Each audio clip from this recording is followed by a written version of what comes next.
This is the Bryan Hyde Show. Well, hello there and welcome to the show. All right, you might have noticed I took a day off.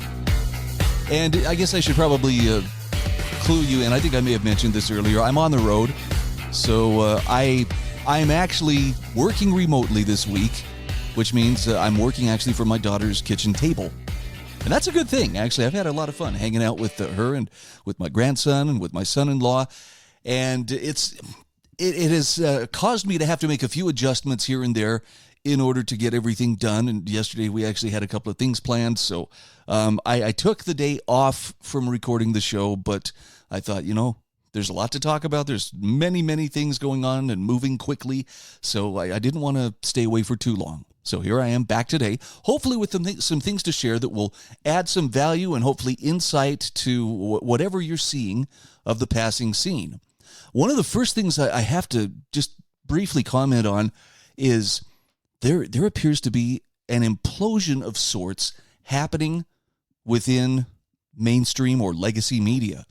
And it's hard not to feel a sense of, I don't know how to put this other than satisfaction to see, after all the years of watching that media bias grow and grow until it was just actively pushing against reality and telling us lies to our faces, the audiences are evaporating. And following the election victory of former President Trump winning a second term last week, it seems like the illusion has been shattered.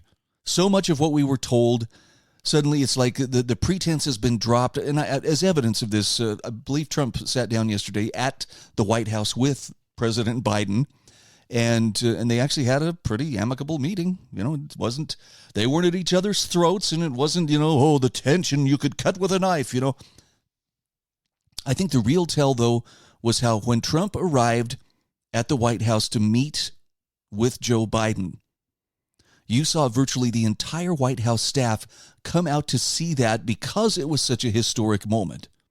Now, this doesn't mean that, magically everybody, suddenly they liked him and they were all best friends and, well, they had tea and crumpets from that point on.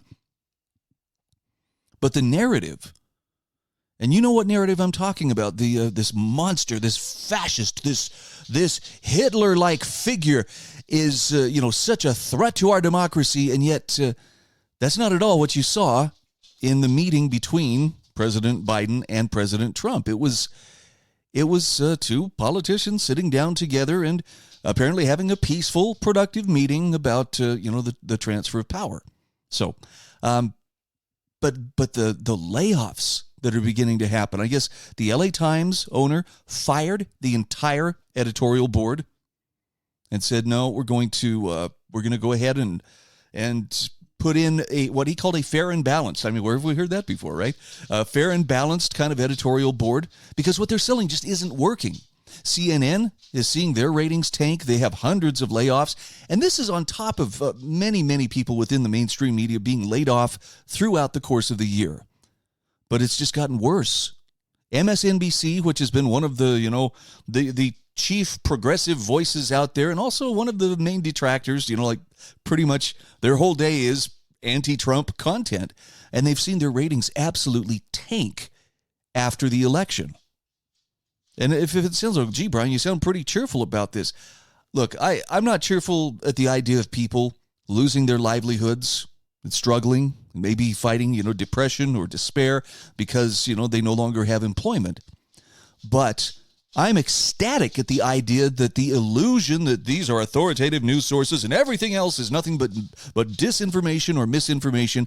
Yeah, I don't buy that anymore. And the fact that illusion is breaking, to me, is huge, because it means that finally people are starting to recognize I can't trust the media. So where do they go? Well, let's see. We have some alternatives. In fact, you're listening to one of them right now. Now, I'm a tiny, tiny voice out there in a big ocean of voices that are out there trying to provide truth, light, information, and yet there's disinformation that gets put out there. I do my best to vet whatever I share with you because I don't want it on my conscience that I was misleading people, and it is not in my nature to try to mislead people, for the purpose of, look, if I wanted to build a huge audience that would hang on every word, I would tell people what they want to hear. I would play to their preferences and their emotions, and I would tell them very comfortable lies mixed in with a bunch of attaboys and attagirls, to really, stroke their ego. But that would require me compromising my own personal credibility, my own character to do so. And I know on the one hand, it's kind of, so you're saying you'll settle for a much smaller audience? Yes, that's exactly what I'm saying. I will settle for a much smaller audience than I could have if I were willing to shade the truth a little bit or just blatantly say things that I know are not necessarily square with reality, for the sake of making people feel good or validated. Yeah, I won't do that. Because I know that however big my audience is, and by the way, thank you for being a part of that audience, I am convinced that this is an audience of people who are serious about truth and serious about their own character. How do I know that? Because they're willing to confront ideas or words or truths that are not necessarily convenient or comfortable. That's the mark of a truth seeker. Truth matters more than my personal comfort. Why? Because I want to know that the course that I'm charting is a correct one. Or if I'm off, even by a few degrees, I want to know so that I can make the necessary corrections, because in the end, I want to be charting the truest course possible. Now, that phrase may mean different things to different people. For some, that course that they're trying to chart is the course back home to God, who's their home. To others, it's simply, I want to be the best version of myself. Or I want to be the most positive influence in this world that I can be in the time that I have allotted to me to live here. Whatever it is, though, I identify with that as well. I want to help people who are serious about that, and to that end, I kind of have to resign myself to, I'm off there in the nosebleed section, and I'm okay with it. The reason I'm okay with it is because my heart tells me this is what my Creator would have me do. He would rather have me be true and speak with conviction on things that I believe are of importance than to tell people comfortable lies or half-truths and be wildly popular. I hope that makes sense. I feel like I kind of got on a bit of a roll there and probably shared more than I should, but that's why I do what I do. There you have it. So let's talk about a couple of different articles that I wanted to share with you. This is a great one from Paul Rosenberg. You hear the term rights? Well, my rights dictate this and they dictate that. And most of us have been raised to view anything that's referred to as a right as it's something positive. Well, it's my right, But unfortunately, not all rights are created equal. In fact, Paul describes how rights destroy us. And he says, now the thought that something like the right to a secure retirement could destroy us seems kind of crazy at first. I mean, who after all would oppose old people living comfortably? But his point is, nonetheless, many rights do destroy, and he says, it recently struck me, I'd never seen a clear, dispassionate explanation of why. So this is what he explains. He says, when we say rights, we are making should statements, like old people should spend their final years comfortably. And at first that sounds okay, but right is even stronger than should, and it implies a demand. In other words, it implies the word must. And that can be problematic because there are two kinds of these must statements. You either must do something or you must not do something. Now, must not statements are like those in the U.S. Bill of Rights, where the government is told that it must not impinge upon free speech or the practice of religion or peaceful assembly and so forth. That's why you see words like Congress shall make no law, and those statements usually aren't a problem. But the must statements, the ones that you have to do this, are a problem because they make a universal demand. So when you say, we have a right to a secure retirement, you're also saying that someone, somewhere, must make that happen.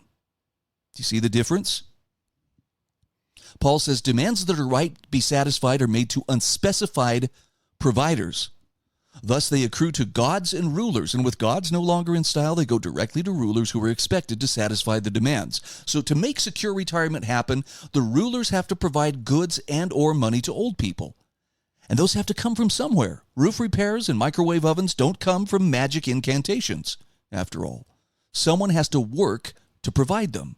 So since the ruler won't personally work for the goods, he or she has to take them from other people. Thus, the seemingly benevolent right to a secure retirement leads directly to the forcible taking of personal property and the labor that produced it. He says that's not seriously arguable. And as every adult knows, the claims of rights are more or less endless these days. Why, we have a right to a roof over our heads, and the right to health care, the right to employment, the right to clean water, and so on. All of these things are being demanded because that's what a claim on a right is. It's a demand. So whether people admit it or not, whether they understand it or not, to claim such a right is equally to demand that others give it to you. In actual practice, it's working people who are expected to pay for all these demands. Money is coercively taken by threat or worse from the electrician, the farmer, the nurse, and so on. Expressed in any honest vocabulary, he says this is damage, and enough damage qualifies as destruction. Clearly, the obligation to satisfy all the claims of the modern era is impossible. Everyone from the indigent to the cross-dresser are claiming new rights, while the electrician, the farmer, and the nurse are being drained beyond endurance. Making things worse, he says, if a right, a must statement, isn't satisfied, well, people take that as evidence of a crime, a wicked violation of their rights. So in the end, all these universal demands, all of these must statements come crashing down on the working man and woman, not only dragging money out of them, but calling them criminals for not having provided the impossible. So he says, yes, these rights are destroying us, and I hope I've made that clear. You ever thought of it that way? That's a pretty good explanation.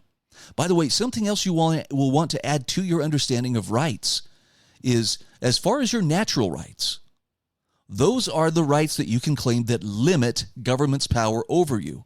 Let's start with the obvious ones: freedom of speech, freedom of conscience, freedom of religion. Government has no authority to demand that you believe this, you think that, you must say this. It doesn't. But here's the rub. Even your natural rights, which limit the power of government over you, are only intact to the degree that you are willing to claim, use, and defend those rights. So it's not like you can just sit back and coast and, yeah, well, I'll have my rights. I claim them, like you're summoning a waiter. Waiter, I'll have my rights now, please. And the check. Sometimes it takes a little bit of elbow grease. Sometimes it takes a great deal of effort. I'm currently I've been writing the foreword for a friend's book about the trial of the Bundy family in Las Vegas, which was taking place about this time 7 years ago. And it is such a powerful thing to read about why the Bundy family did what they did, why they defied the Bureau of Land Management, which was trying to put them out of business, and why they refused to simply hand over their cattle and be put out of business like every other rancher around them. And it really came down to their understanding of rights. And I know a lot of people have kind of a knee-jerk reaction. They hear the name Bundy and it's like, wow, those welfare cowboy radicals. And if that's the kind of terminology that goes through your mind, I don't mean to be rude, but I'm just going to tell you, your understanding is very limited, or it's limited to whatever you have heard through mainstream media sources, which excel at painting a one-dimensional caricature of who the Bundys are and why they did what they did. But see, I had the advantage of not only being friends with Ryan Bundy for the last 20 years, but also I've had the advantage of being good friends with him, as in regularly meeting with him, praying with him, discussing matters of importance with him, and other select friends. So it's not like, yeah, we ran into each other once or twice, bumped into him, I guess, at the supermarket. No. I knew very well where he was coming from, and call me weird if you want to. I think I'm weird for recognizing this, but I also believe this is true. For reasons unknown to me, I believe that God planted me at that particular vantage point to be a witness of what happened with the Bundy family, both the the ordeal that they went through with the BLM coming and trying to rustle all of their cattle, the standoff that ensued, the trial that followed, because even the Malheur Wildlife Refuge occupation. Now, that doesn't mean I was physically there at Malheur, but again, I had firsthand access to the people who were involved. I was given the opportunity to be there in that courtroom in Las Vegas when their case was dismissed. And I know what I saw. And what I saw was a good family who had been targeted by rogue government agencies that mistook might for right. And on top of that, tarred and feathered, metaphorically by the media, which sought to paint them as, some kind of dangerous domestic terrorists. And I saw that family against impossible odds delivered from the persecution that should have put all of their guys in jail for the rest of their lives and taken everything that they owned. And it didn't happen. They were delivered, and I use that term deliberately. They were delivered by their faith in God. Well, how do you know that? I was there. I saw it. I know what I saw. I know what I heard. More importantly, I know what I felt in that courtroom as that case was dismissed and the government's corruption was uncovered and exposed for anyone who had eyes to see. And it was from the Bundys that I learned about how your rights are only intact to the degree that you're willing to claim them, use them, and defend them. Now, that doesn't mean, every question or every possible, point of conflict is, well, then you pick up a gun and away you go, because that's not what they did. But I think if you're approaching it from the standpoint of my rights are God-given, or they come from my Creator rather than from some man-made government, you're probably on the right path. Because if you are maintaining your relationship and your dependence on your Creator, it's not likely you're going to do something that is unconscionable or that would be contrary to the two great commandments, which we sometimes hear as the golden rule, but we only hear the latter part of it, love your neighbor as yourself. But if you love God and you love your neighbor as yourself, your behavior is going to be exemplary. If you really believe it to the point that you live it, that's how you will live your life. You don't need a bunch of external laws telling you, you may do this and you may do that, because you've already got the hard part down. All right, I'm going to shift gears here. I know it's kind of turned into a Sunday school lesson, but let me share a couple other quick articles with you that you'll find in today's show notes at thebryanhydeshow.com. This is from John Clark. This is how the government is stopping you from living independently. Now, I'm sharing this one with you because if you've never stopped and considered all the way that government keeps you from living independently, it's a little bit eye-opening. But the upside of understanding this is you also, in acknowledging those things, learn exactly what you should be doing if you want to be more independent. So, for instance, he gives us 9 ways the government stops us from living independently, including things like limiting freedom of speech, limiting Second Amendment rights, allowing monopolized purchasing of single-family homes. Why are homes so expensive? Well, because powerful investors are buying up as much as 1/3 of the single-family homes in the U.S. They have all the capital. They have all the backing. Might want to keep an eye on that. And they haven't stopped buying up those single-family homes. So, again, other ways the government stops us from living independently: attacking at-home food production. How many regulations do you have to jump through just to keep some backyard hens to provide eggs for you? The government blocks water storage capabilities, especially if you try to gather water in rain barrels. Yeah, there are states that will literally put you in jail for harvesting rainwater that's not yours. It fell on your property, but you can't have it. They manipulate energy prices. They start wars. They attack your income. Your tax burden grows. And then there's the end-of-life monopoly, which is a huge issue, and the government is there to help you at every turn by taking away everybody's assets in order to pay for all that end-of-life care. Isn't that something? Anyway, you should read this article, and again, it'll give you a very good outline of these are some of the things you probably should be doing if you want to live independently. Last but not least, I want you to check out Brandon Smith's take on Peanut the squirrel. You remember Peanut? This was the squirrel just before the election that was apparently taken away by New York State wildlife officials and killed along with a pet raccoon. And I think this was kind of the final straw for a number of people. This was the mask coming off government where it was not, government is just public servants doing for us what we can't do for ourselves. No, this was government will come in and will kill your pets in order to prove a point. The point being, you don't have our permission to have that squirrel. No one was being victimized. No one was being defrauded. There just was simply a matter of, we didn't give you permission to have that, so we're going to take it and we're going to kill it. There it is. Government is force. And Brandon Smith, he asks the question, what is evil? For the average person, that's kind of a difficult concept to explain, but he says, most of us know it when we see it. But every once in a while, there's an event that strikes the collective consciousness in such a way that it becomes deeply symbolic. Sometimes these events symbolize ultimate good. Sometimes they symbolize ultimate evil. And the public is affected by these things in ways they didn't expect and may not even comprehend, but they are archetypical and profound nonetheless. He makes a very solid case that Peanut the squirrel's murder was one of those cases.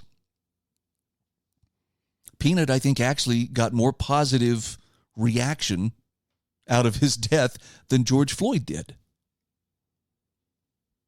So if you're going to do something positive for the world, you need to understand that legitimate solutions to real problems will eventually get you targeted. But if you have moral clarity and you know best how to work on that, you're less likely to be led astray and, your efforts co-opted. And this was one of those cases where, Peanut's owner, the guy who rescued Peanut as a little squirrel, gave the world a very powerful example of what the true nature of government is. And it was just in time for an election where a lot of people were like, you know what? I'm getting really tired of this boot on the back of my neck. And the people definitely made their voices heard. See, Trump was just a part of that, but not the whole of it. All right. Well, I feel like I got a lot of stuff off my chest. Hopefully some of that is useful. Sort out and take what is good and useful for you. Discard the rest. Thanks again for tuning in. And please check out my show notes at thebryanhydeshow.com. Show notes for November 14th, 2024. This is The Bryan Hyde Show.